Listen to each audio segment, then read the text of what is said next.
Hey, what's up? It's Y, and you're watching another episode of Why Stop Now. I'm your host, Wiley Mitchell, and with me today is Elliot Gibbons. Elliot, how are you today? I'm doing well. How are you? I'm good, and I'm so excited to have you on my show to get to chat with you a little bit. Well, thank you for having me. Okay, let's jump right in. I want to hear a little bit of your background info. Where are you from? I am from San Diego, California. Yes, I'm one of the many Californians that are moving here, and I know that's a big trend. I swear I did not do that on purpose. It was just because that's how things worked out. So you've lived in San Diego originally. Have you moved around, or has that been your forever home? So I've lived in Japan for 3 years because military. My dad's in the military, and he got stationed there, and we just decided to go along. But this was when I was like 3 to 6, so not much memories. But we stayed in our San Diego house for since I left to go to college. So you've been there for all that you can remember. You've yes. been there. And were you in the same house like when you moved and when you returned? Do you remember, or did you move like from San Diego to Japan to a different part of San Diego? So we stayed in the same house. Okay. I mean, I don't have much memory of it before. No, for sure. I was just curious on yeah. that. So, you grew up in California. Did you like it there? It was good. I liked it. I mean, don't really have much experience elsewhere, but I mean, I love the ocean. I love the climate. Climate was nice. It was like, you really take for granted the sunny days because you're always like, man, the sun is like, there's so much sun. I wish it would rain eventually. And then you go somewhere else and then you're like, dude, where's the sun? This is just depressing. What was it like coming to Colorado and having the winter months? Was that a huge shift from what you were used to? Kind of, yeah. I mean, usually, so I do have family up here in Colorado that I usually visit during the winter, but that's only for like a week or two. So actually experience full winter was really strange. Like, I got really white. I didn't realize how bad my tan would go away. So last year, actually, do you have any funny stories on that? Because I know last year I was roomed with a girl from Hawaii, and she didn't own like any snow gear. She only had like tank tops and sweatshirts. Did you at least come prepared? I mean, when I first moved to college, no, not at all. But luckily, over like Thanksgiving break, I was able to procure some important assets. But luckily, not. The only thing is just like seeing the snow and then immediately just going out with a tank top on and playing football out in the snow during night. That's funny. So let's kind of get back on track. High school. Did you enjoy going to high school? Did you enjoy kind of that part of your life? I did. I think that definitely looking back on it with rose-tinted glasses a little bit, but I feel like I definitely did have a lot of fun in high school. So you went to an all-boys high school, right? Yes. What was that like? It was good. I mean, I feel like we did a lot of things that in regular schools were probably not allowed, and so we got a lot more liberty to do a lot more fun stuff, I feel like. That's fun. So what was the transition like coming to college where not only it's a co-ed and mix, but maybe those freedoms and those liberties you were talking about got taken away? What was that transition like? I mean, I will be frank, sometimes like I would forget that girls existed. So like sometimes when I'll go to like games or something, I would like see women like, oh yeah, there's actually like women in high school. That's crazy. You know, we've come a long way in society. But so it was a little weird getting back to college, but like I think like it took me like a week or two, and then I'm like, oh, it's fine. You got adjusted to Yeah. it, started going good. So you came here for college. What made you choose to come to Colorado after you've lived in California for your whole life?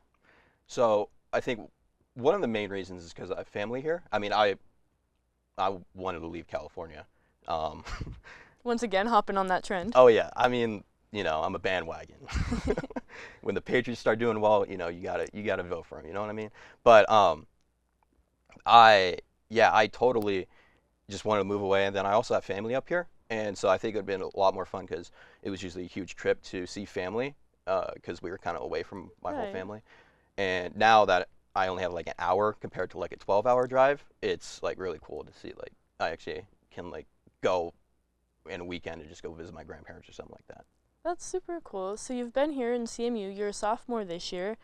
Last year you played a sport when you came here, right? Tell me a little bit about that. So spring semester, I played rugby, and I just thought it would be something I'll just try out because I never played rugby before, and I just wanted to play sport, So I tried it out, and I thought it was pretty fun. Okay, so I want you to explain to me like what rugby is because, like, pardon my ignorance, but I'm from a small town in Nevada, and I've never heard of it before. Coming to college, I didn't even know that existed. Break it down to me, like in dummy steps, what rugby is. No, you're good. My high school had a rugby team, and I still didn't know anything about rugby. So I played sevens. So in spring there's sevens, which means it's a 7 versus 7. Okay. And it's basically like a combination of football and soccer because rugby was the first like iteration, and then football kind of was like a derivative of that I didn't know that. of Okay. rugby. So rugby, it's basically you can't pass forward, and you obviously you try to get a touchdown or a touch, and you can't pass forward. You can only kick forward, and you can only pass laterally, like in football, how you can only do a lateral pass when you're like giving it to the running back, and you just try to get to the end zone basically. Interesting. Okay. Let's talk about something that you did do in high school. Rugby was a little something new. Let's talk about something that you did do in high school, lacrosse. You and my director, Maccoy Abeyta, actually did a little bit of lacrosse trivia. Let's go ahead and take a look at that right now. Welcome to this week's segment, Maccoy Tries Trivia. This week we're doing something a little bit different. This week these two boys are going to play a game of trivia, lacrosse. Both of them played lacrosse in high school, and we want to see who knows more. But the loser of the game is going to get pied in the face. And if that's not bad enough, if they happen to get a question wrong during the game, they have to take a bite of a jalapeno. How are you feeling going into this, Maccoy? Cocky. Okay. Elliot, how are you feeling? Hot and spicy like those jalapenos. I really enjoyed your answer. Let's get to it. I'm going to ask a question. The first person to raise their hand is who I'm going to call on. You will answer the question. If you get the question wrong, you take a bite of the jalapeno. There will be no stealing. Only one person gets a chance to answer the question. Are we clear on that? Okay. First question. What position is responsible for scoring most of the goals in lacrosse? Elliot, I'll give that one to you. The attackman. Correct. Okay, our second question. In college lacrosse, how much time does a team have to get the ball over the midline? Maccoy.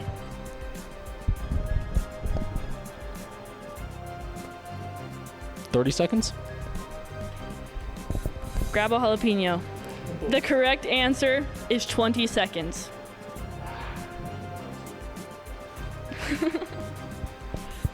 Maccoy, how does it taste? Not great, honestly. Question number 3. What's the indoor version of lacrosse called? Maccoy? Oh, that's right. Box lacrosse. Correct. How big is a lacrosse goal? Maccoy? 6 by 6 feet. That is correct. What is the name of the area in front of the goal where only the goalie can enter? Elliot. The crease. Correct. We are tied 2-2 with 2 questions to go. What is the minimum number of players allowed on one team's defensive side of the field? Maccoy. 4? That is correct if you include the goalie. Oh. And our last and final question. Elliot, this is your chance to catch up. He's got you by 1. FOGO, or FOGO, stands for what? Elliot. The person who does the face-off. What does it stand for? Oh, like what? Like the abbreviation? FOGO. I have no idea. That didn't correctly answer the question. Take a bite. He just ate pretty much the whole jalapeno. And McCoy's going for it too. Okay. I think that's all I have. Elliot, I'm sorry to tell you, it's time for you to get pied.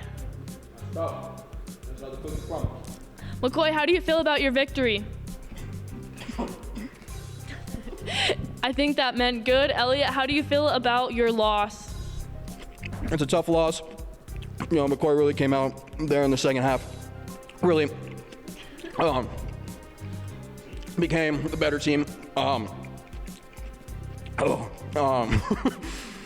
you know what? We just have to go back to practice and get better and keep working. Okay, Elliot, let's go get pied.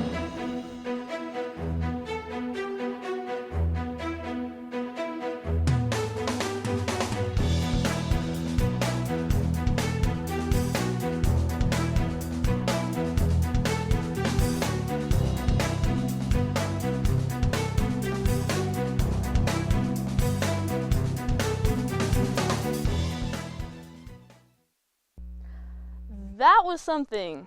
I've got to ask, was that your first time that you've ever been pied? Yeah, it is, because I usually never lose.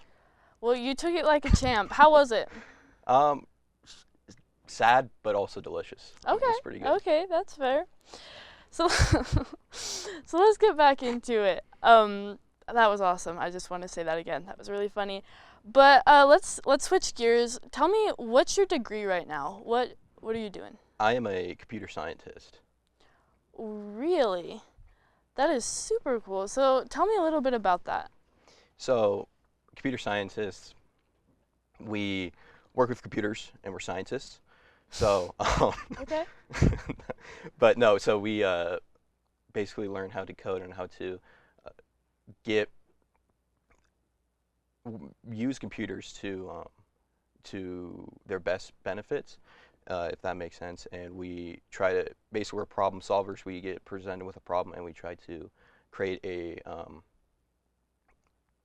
some code that, you know, tries to fix that problem, and we try to innovate and stuff like that. So have you enjoyed that? Have you enjoyed learning about it? Yeah, I mean, I think it's really fun just looking at something and just trying to figure out like how to solve it, you know, being a problem solver and all that. Right, such a good life skill that you're going to be able to use forever. What are your plans for the future? Well, I hope to graduate at CMU, map up, and I hope to go into obviously the tech sector, whether that be through military or private, and I just really hope to, you know, create something useful and just be part of a team bigger than myself and create something bigger than myself. I think that's a really great goal to have, like being a bigger part of something and to have that impact. What's been the greatest challenge that you've had, like, in college? I think the biggest challenge for me is time management, because back in high school it was, you know, played a sport, so I would get, you know, work out early in the morning before school with my team, and then, you know, go to class till 2, and then usually get done with practice around 5, like eat dinner and then do homework and go to bed. So usually my schedule is all like planned out, but, you know, in college Set in stone. you're you have a blank slate, and you're in charge of making it yourself. And I think that's been the biggest issue that I have experienced in college. So what advice would you give to somebody who's struggling with that same thing right now? I think the best advice is just to sit down and just make a schedule. Just outline the whole month, and then go week by week, and just write down what you need to do, and then just plan out what you're going to do day by day, and just start from the overall picture and get down to day by day kind of activities. And I'm assuming that's the method that you use and that it's worked like pretty efficiently? Yeah, I think it's worked well. I mean, obviously you have to stick to the schedule. Right. That's another challenge all in itself. But if you do stick to your schedule, it does work out very well. Great. So I think that's kind of all that I have to ask for you today. Is there anything else that you would like to add? I don't know. No, I you're don't good? know. Okay, awesome. Are you doing anything fun for fall break? Going to see my grandparents, you know? Fun. That'll be great. Chill out. Awesome. Well, thank you so much for coming on. I think that's all we have for the show today. I really appreciate you taking the time to be with me today and chat with me. We'll see you all next week on an all-new episode of Why Stop Now. I've been your host, Wiley Mitchell. This is Elliot, and thanks again.